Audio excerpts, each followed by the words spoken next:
Velkommen til Lydvandringen St. Pauli, Hamborgs Red Light Distrikt, præsenteret af Storyhunt og Hamborg Guide.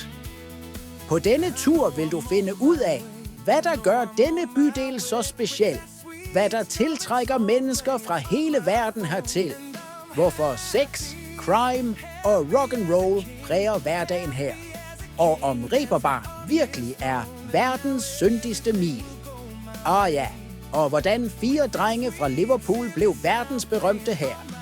Ved slutningen af hvert stop er der en lille quiz. Hvis du har lyst, kan du svare på spørgsmålene og samle point. Storyhunt og Hamborg Guide ønsker dig god fornøjelse med denne lydvandring